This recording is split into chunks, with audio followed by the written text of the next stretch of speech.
Hey, what's going on? You know who it is. You know what it is. All right, you guys, peep game. Of course, I was going to talk about this. Y'all already knew. But I'm going to have to break this down in segments.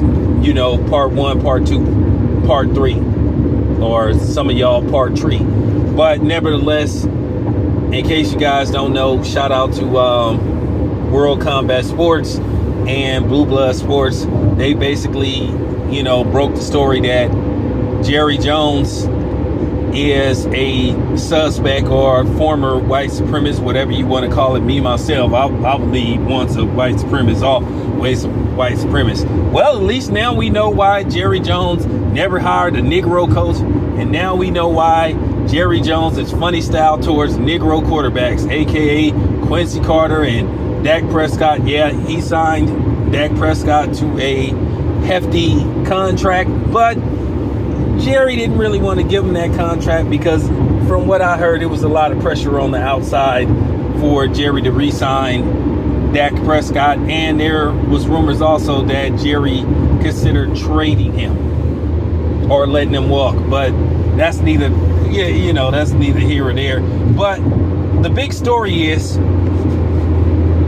there is a picture that surfaced of Jerry Jones in high school, like in 1957, where basically Jerry Jones, along with a bunch of saltine, rich boys, basically blocking some black students from entering the school and going to class. Now, we can make an argument about whether integration was the best thing that happened to black people. That's a whole nother video for a whole nother day. We can have a long discussion about did integration really help black people. But nevertheless, Jerry Jones is in the picture. And I posted this picture. Basically, somebody circled Jerry Jones like in the background. Now, Jerry Jones was asked about this, and he basically tried to downplay this to say, hey, I was just curious, and that's why I went. First of all, if anybody believes that, I don't know what to tell you. You're in denial. Now, we already know there are going to be people that's going to come and talk the typical rhetoric about Jerry Jones. You're going to have the Negro Jerry Jones apologist. You're going to have the, it's not racism and he's not a racist because I'm white and I say so. And then you're going to have the fake non-black, the so-called allies. That's going to basically pull the same old, oh, you guys need to stop complaining and we need to move on, and I ain't moving on from nothing. So I'm telling you, you wasted your time coming with that. But for Jerry Jones to give to me, you have to say that was like that was like a condescending and basically,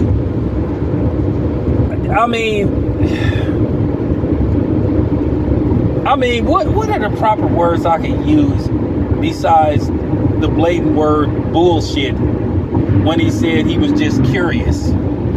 It's almost like he was trying to insult our intelligence or trying to play the Jedi mind trick. What you saw isn't what you really saw. But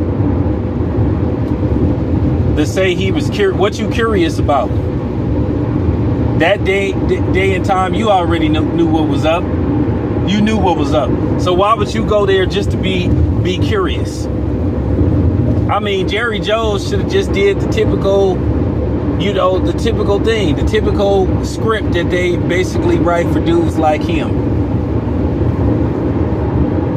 Where they tell him to say, hey, I'm sorry, I was young, I condemn that type of behavior, and, all that kind of stuff. But we got to see. We got to see how this is going to play out. But yeah, for him to give that explanation, that just sounds very, you know what I'm saying, very passive. He's being arrogant about, basically responding. Now, in case you guys don't know, the Cowboys have a game tomorrow. I think they're playing the New York Giants. Now I'm gonna watch the whole game in its entirety to see if they bring this up. Because you know, when it comes to us, they love bringing up our past. So let's see how this gets played in the media. Let's just see how this is gonna work out. But anyway, I'm gonna come with another one for this. I'm gonna come with part 2. Anyway, this your boy Tail Biz. I'm out.